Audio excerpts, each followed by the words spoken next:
Your Excellencies, the governors, Your Eminence, Royal Highnesses, honorable ministers, brothers and sisters in Islam, Salamu alaikum wa rahmatullahi wa barakatuh.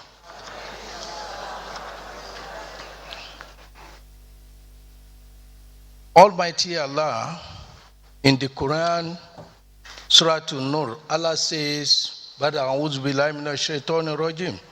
وَأَنْكِحُوا الْأَيَامَ مِنْكُمْ وَالصَّالِحِينَ مِنْ عِبَادِكُمْ وَإِمَائِكُمْ إِنْ يَكُونُوا فُقَرَاءَ يُغْنِيهِمُ اللَّهُ مِنْ فَضْلِهِ وَاللَّهُ وَاسِعٌ عَلِيمٌ. And marry those among you who are single. And also marry the pious, fit, and capable ones. If they are poor, Allah will enrich them out of his bounties, because Allah is sufficient for all his creatures and all-knowing. The Prophet ﷺ said, An-nikah sunnati, faman ragiba an sunnati falaysa minni. It is my tradition to be married. Your Excellency, distinguished ladies and gentlemen, it gives me great pleasure to welcome you to this important event today, which is the joint national conference between the Nigerian Supreme Council for Islamic Affairs and Future Assured Initiative, with the theme, Repositioning the Muslim Family for National Development. Not only for this, it is also for the flag off of the project on marriage counseling seminars, which Her Excellency, the First Lady, had been sponsoring. Ladies and gentlemen, hardly will anyone disagree with the notion that among other challenges facing the Ummah today, the establishment of sustainable marital relationship and union among contemporary Muslims has become probably the most fundamental. But to say this is not to plead ignorance of the fact that it is as it is among Muslims, so it is outside Islam. In other words, nowadays the notion that marriage is like lottery. Everybody buys the ticket, only one person wins, appear to have gained traction among the populace to such a way that it has created a lot of marital discord, separation, and conflicts that ensures nowadays among the couples. In fact, it appears as if we are now in a social emergency where urgent actions going by recent events in which young couples are now seen killing one another over issues which, given proper counseling, violence will never ever have become an option. Your Excellency, I'm tempted to compare our youths going to marital union today without necessary knowledge and counseling to candidates seeking admission into universities by all means and without the necessary matriculation requirements. Thus today, we are now matriculating. After all, nikah itself is marital matriculation.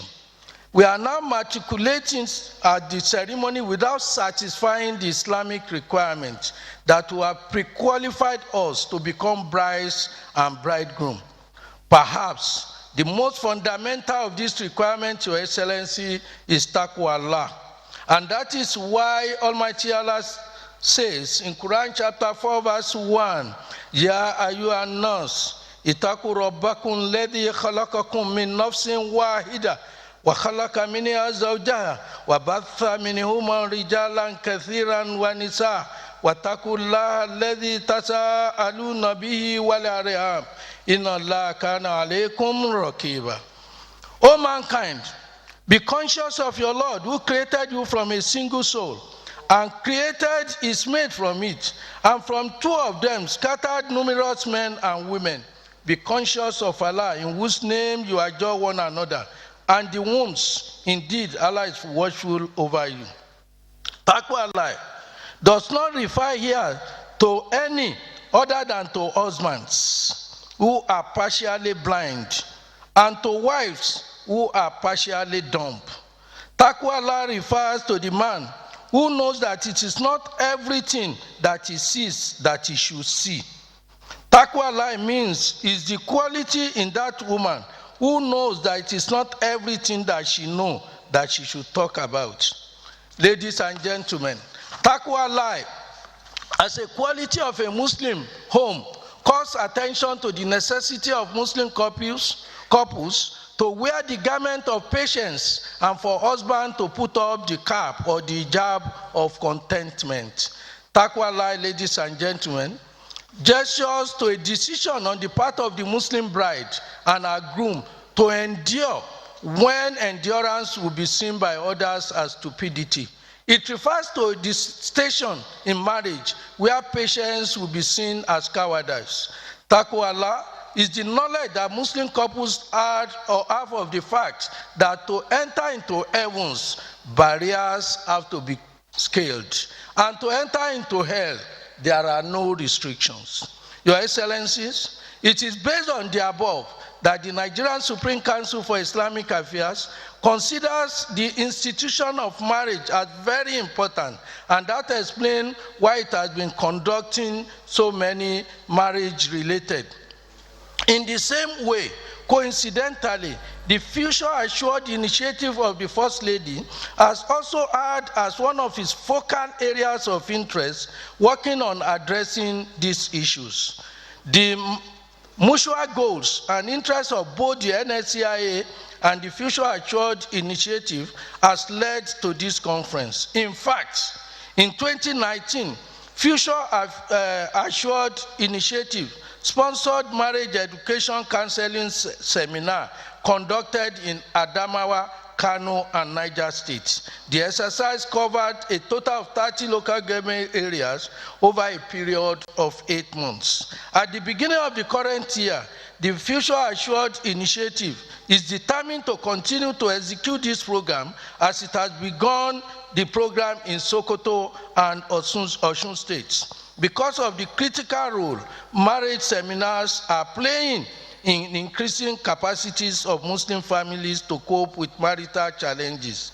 Having come this far, it has become imperative to sensitize and mobilize the nation about the necessity of working on empowering, repositioning, and consolidating the family for the purpose of national development. It is in order to achieve all this that we are here today. Left to the Nigerian Supreme Council for Islamic Affairs, it was to be an in-house conference for Muslims, but the Future Assured initiative advised and strongly too that our Christian brothers and sisters need to know what the Muslims are doing in order to reduce mutual suspicion and further strengthen the brotherhood of humanity. Because if you come into this hall and you say, oh, Muslims are meeting, people outside will not know what you are doing. That's why we took the advice of the First Lady, Her Excellency, that our brothers who are not Muslims should be part of this program. Your Excellency, we are grateful. We are therefore highly delighted that His Excellency, Mr. President himself, is here along with the adorable First Lady, Ajia Aisha Muhammadu Buhari, to flag off this program. And what do we aim at achieving? One, open up discussion on family issues with reference to marriage, divorce, parenting, guardianship, and other personal matters. Sensitize parents, religious community and community leaders, government officials, and all relevant stakeholders to their responsibilities and obligation towards mitigating marital crises and family problems in Muslim societies, and identify critical marital issues that are confronting the Muslim Ummah. Share experiences of the collaborative work between the Nigerian Supreme Council, Is-MESH, that is an agency of the Supreme Council called MESH, that is Mission for Education, Social, and Health, and Future Assured initiative on marriage, education, and marital counseling.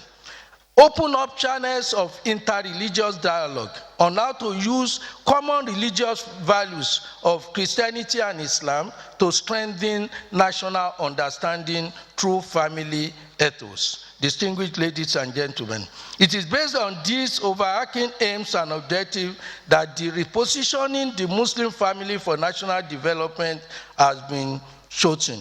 We are confident that fruitful and constructive resolution shall be reached. I want to thank you most sincerely, Your Excellencies, eminent guests and dignitaries, brothers and sisters in Islam. Assalamu alaikum wa rahmatullahi